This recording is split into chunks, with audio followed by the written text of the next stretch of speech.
साथ अस्मिता दुबे और बुलेटिन की शुरुआत बड़ी खबर के साथ। शिवराज सरकार का बड़ा फैसला, स्थानांतरण को लेकर कर्मचारियों के लिए खुशखबरी। एमपी में ट्रांसफर से हटी रोक। आपको बता दें कि 15 जून से 30 जून तक होंगे स्थानांतरण। तो बड़ी जानकारी से आप सभी को रूबरू करा रहे हैं। यहाँ पर बड़ी खुशखबरी सरकारी कर्मचारियों को मिली है। आपको बताते चले कि स्थानांतरण को लेकर कर्मचारियों के लिए यह अच्छी खबर है। एमपी में ट्रांसफर से रोक हट गई है। 15 जून से 30 जून होंगे स्थानांतरण। तो इस वक्त की बड़ी और अहम जानकारी, कर्मचारियों के लिए खुशखबरी। कहीं न कहीं यहाँ पर बड़ा फैसला लिया गया है। शिवराज कैबिनेट की बैठक हुई और इस बैठक में ये बड़ा फैसला लिया गया है। शिवराज सरकार की तरफ से बड़ा फैसला कर्मचारियों के लिए, जहां स्थानांतरण को लेकर खुशखबरी यहां पर सामने आई है। आपको बताते चले कि ट्रांसफर को लेकर, स्थानांतरण को लेकर लगातार हो हल्ला मचा रहता था और अब क्योंकि चुनाव नजदीक है और ऐसे में बड़ा फैसला, क्योंकि इस पे लगी रोक को हटा दिया गया है, प्रतिबंध को हटा दिया गया है। 15 जून से 30 जून होंगे स्थानांतरण। बड़ी जानकारी से आप सभी को रूबरू करा रहे हैं। शिवराज सरकार का बड़ा और अहम फैसला। अब कहीं न कहीं इससे आने वाले समय में चुनाव में फायदा जरूर होता हुआ दिखाई देगा, क्योंकि आपको बता दें कि चुनाव नजदीक है और सभी फैसले इस समय चुनाव से जुड़े हुए देखने को मिल रहे हैं। तो कहीं न कहीं ट्रांसफर जो रोक लगी थी उस पर से रोक को हटा दिया गया है, यानी कि प्रतिबंध को हटा दिया गया है और ये बड़ी खुशखबरी। और इस पर गृह मंत्री नरोत्तम मिश्रा की तरफ से क्या कुछ कहा गया है, आइए ये भी सुनते हैं।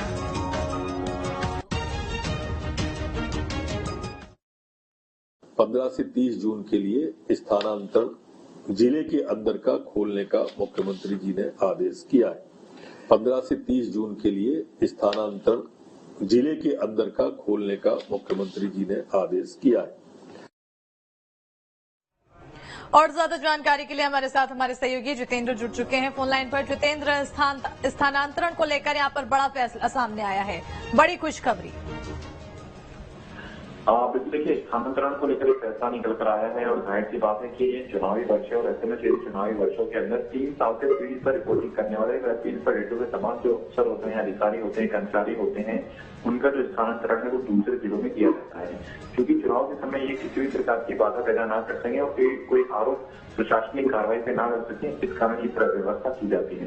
और ये वजह है कि 15 तारीख से लेकर 30 तारीख तक जो ट्रांसफर है उनको खोल दिया गया है। यानी कि अब 15 तारीख से लेकर 30 तारीख तक उन जिलों में ट्रांसफर हो सकेंगे जहां पर फील्ड पर काम करने वालों की संख्या 3 साल हो चुकी है। कहीं कुछ ट्रांसफर में ऐसे भी होते हैं जो किसी कारणवश या किसी परेशानी के चलते भी किए जाते हैं, लेकिन ये है कि इसके लिए पॉलिसी मध्य प्रदेश में बनाई गई थी, क्योंकि लगातार मध्य प्रदेश में कहा जाता है कि प्रदेश में ट्रांसफर उद्योग चल रहा है।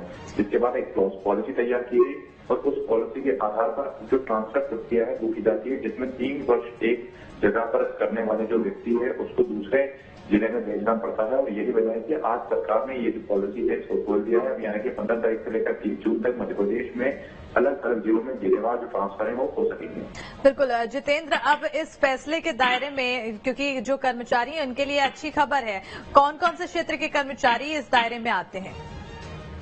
हाँ बिल्कुल, इसमें पूरे मध्य प्रदेश के कर्मचारी आएंगे और इसमें चाहे हम पुलिस विभाग की बात करें, हम जो फील्ड पर जो काम करते हैं, चाहे वो फूड डिपार्टमेंट की हम बात करें, हम पुलिस विभाग की बात करें, तहसीलदार की हम बात करें, तो जितने भी जो फील्ड पर काम करते हैं, अलग अलग विभागों के जो कर्मचारी होते हैं, उन फील्ड पर काम करने वाले जो अधिकारी कर्मचारी हैं उनको जो ट्रांसफर है वो किया जाता है। बिल्कुल, कुल मिलाकर अब यहाँ पर अच्छी खबर है और कर्मचारियों के चेहरे इस फैसले के बाद खिले हुए हैं। बहुत बहुत शुक्रिया जितेंद्र तमाम जानकारी देने के लिए। बढ़ेंगे आगे। कैबिनेट बैठक में कई बड़े फैसले पर मुहर लगी है। आपको बता दें कि प्रदेश में कई नई सहकारिता नीति लागू हो गई है। 12वीं टॉपर्स को ई स्कूटी, 9,000 टॉपर्स को स्कूटी दी जाएगी। तो वहीं आदिम जाति वर्ग के बच्चों की छात्रवृत्ति राशि में इजाफा किया गया। 29 नई समूह नल जल योजनाओं को मंजूरी दी गई है। तो बड़ी जानकारी से आप सभी को रूबरू करा रहे हैं। कैबिनेट बैठक में ये कई बड़े फैसले लिए गए जिन पर मोहर लगी है। प्रदेश में नई सहकारिता नीति लागू हो गई। बता दें कि 12वीं टॉपर्स को स्कूटी दी जाएगी, ई स्कूटी दी जाएगी जो छात्र 12वीं में टॉप किए हैं। 9,000 टॉपर्स को ये स्कूटी